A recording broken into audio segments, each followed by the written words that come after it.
সেই সৈনিকদের কাতারে যুক্ত হয়েছে আবু সাঈদের মতো যুবকেরা, শিশুরা পর্যন্ত জড়ো হয়েছে।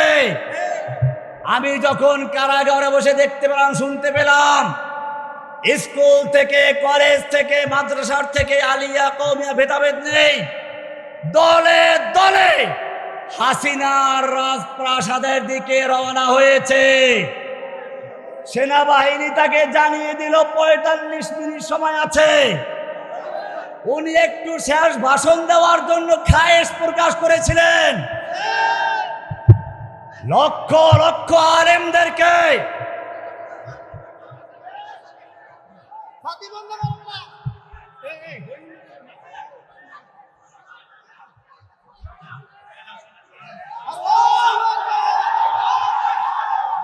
ছাতাগুলো বন্ধ করুন, ছাতাগুলো বন্ধ করুন, একটু কষ্ট করুন। আপনাদের ভাইয়েরা আল্লাহর নবীর ইজ্জত রক্ষা করতে কারাগারে অন্ধ কুটিতে পড়ে আছে। আমরা একটু বৃষ্টি ভিজলে কষ্ট হবে না, ছাতাগুলো বন্ধ করে দেই। ভাইয়েরা আমার, যে কথা বলছিলাম, আমি যখন কারাগারে বসে দেখতে পেলাম শেখ হাসিনাকে ভাষণ দেওয়ার সুযোগ দেওয়া হয় নাই, তখন মনে মনে ভাবলাম এই দেশের কোরআনের কথা বলতে দেওয়া হয় নাই। আল্লামা সাঈদী রহমাতুল্লাহ আলাইহিকে বন্দী করা হয়েছিল রাজাকার বলে, জসিমউদ্দিন রহমানীকে বন্দী করা হলো, শাইখুল হাদিসের পুত্র শাইখুল হাদিস মামুনুল হক সাহেব, আল্লামা গুনবী সাহেব, আলী হাসান ওসামা, রফিকুল ইসলাম মাদানী, জুনায়েদ আল হাবিব, সাখাওয়াত হোসেন রাজি, মনির হোসেন কাসেমি, মুশতাকুন নবী, আরো কত লোকের নাম বলবো। হাজার হাজার উলামায়ে কিরামদের কণ্ঠরোধ করে কারারুদ্ধ করেছিল। আল্লাহ তাআলা তাকেও তার কণ্ঠরুদ্ধ করে শেষ ভাষণ দেওয়ার সুযোগ দেন নাই, পালিয়ে দিয়েছে। শুধু তাই নয়, রান্না করা খাবারও খেয়ে যেতে পারে নাই।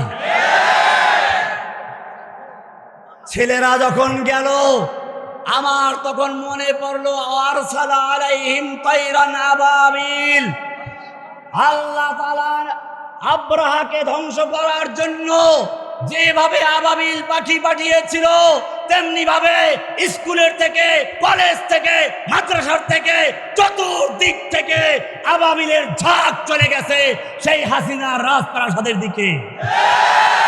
দিয়ে যখন তাকে পায় নাই, রাগে ক্ষোভে ও রান্না করা মুরগির রান চাবিয়েছে, ওকে বলে ওর হাড্ডি গুলো চাবিয়ে খেয়ে ফেলছে।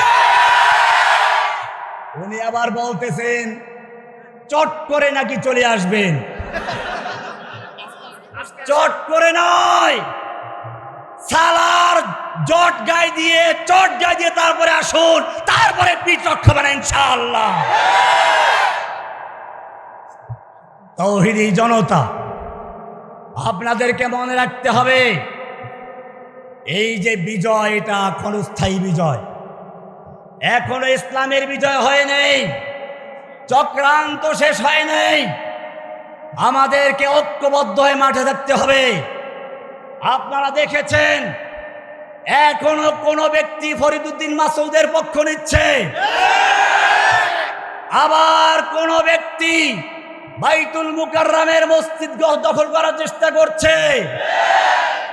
পৃথিবীর ইতিহাসে এমন কোন নজির নাই যে সরকার পরিবর্তনের সাথে সাথে জাতীয় মসজিদের খতিবও পালাতে হয়। কিন্তু এমন দুর্ভাগ্য জাতির, এই জাতির জাতীয় মসজিদের খতিবকে শেখ হাসিনার মতো নাস্তিকদের পা চাটা গোলামি করে তাকেও পালাতে হয়েছে।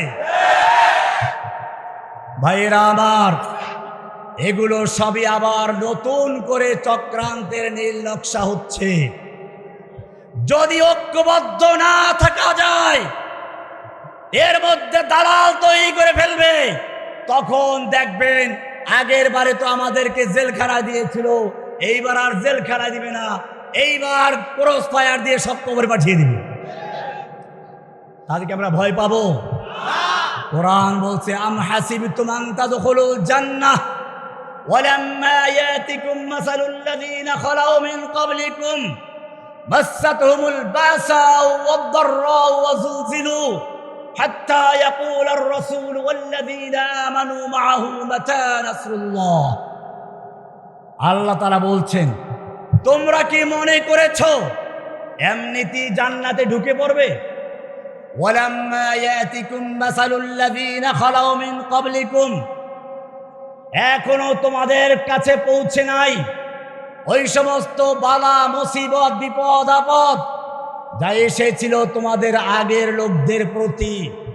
মাসাতহুমুল বাসাউ ওয়াদ-দাররাউ ওয়া যুলজিলু, কঠিন দুর্ভিক্ষ, বিপদ আপদ মুসিবত, দুশমনদের ঝড় তুফানের মতো আক্রমণ, এমনকি স্বয়ং রাসূল বলতে বাধ্য হয়েছিলেন, মাতা নাসরুল্লাহ, আল্লাহর সাহায্য আর কবে আসবে?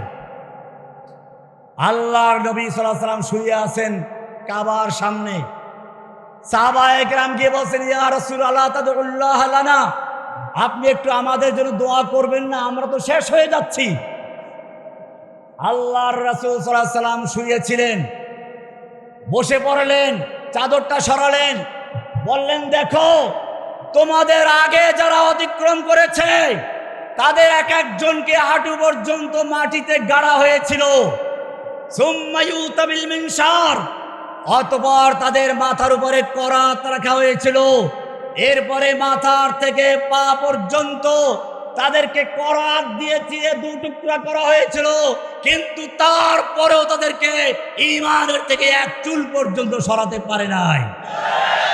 তোমরা এত সকালে এরকম ভাবে ব্যস্ত হয়ে গেলে, আমাদেরও মনে রাখতে হবে আল্লাহর জমিনে আল্লাহর দ্বীন কায়েম করতে গেলে আমাদেরকেও সে কারাবন্দী হতে হবে, চরম নির্যাতন করা হবে।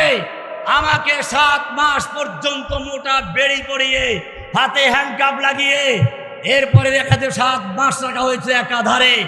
এরপরে কোর্টে কেমনে উঠানো হতো আপনারা দেখেছেন, পায়ে বেড়ি, হাতে হ্যান্ডকাপ, শরীরে কি জানি বুলেট প্রুফ জ্যাকেট, মাথায় হেলমেট, এই সব লাগিয়ে তারপরে সামনে পাশে পুলিশ। এমন মনে হয় বিশ্বের সবচেয়ে দুর্ধর্ষ জঙ্গিকে আনা হয়েছে। এটা কেন? ভালো করে মনে রাখবেন, এটা এখানেই শেষ না। কাফের মুশরিকদের চক্রান্ত আছে। ইসলামকে ঠেকাতে হলে আলেমদেরকে বিতর্কিত করতে হবে, জঙ্গি বানাতে হবে, অথবা নারীবাদী বানাতে হবে। তারই অংশ হিসাবে মামুনুল হক সাহেবকে স্ত্রীকে সেভাবে কেলেঙ্কারিতে ফাঁসানো হলো, স্ত্রীকে দিয়ে। এমনি ভাবে হেফাজতের নেতাদেরকে দুর্নীতি দিয়ে ভয় দেখানো হচ্ছিল। এমনকি যেই সব লোকেরা ওদের পা চাটা গোলামি করেছে তাদের ব্যাপারেও চক্রান্ত আছে। কারণ দুশ্মন দেখে না, মারনেওয়ালা দেখতা নেই মরনেওয়ালা কোন হয়।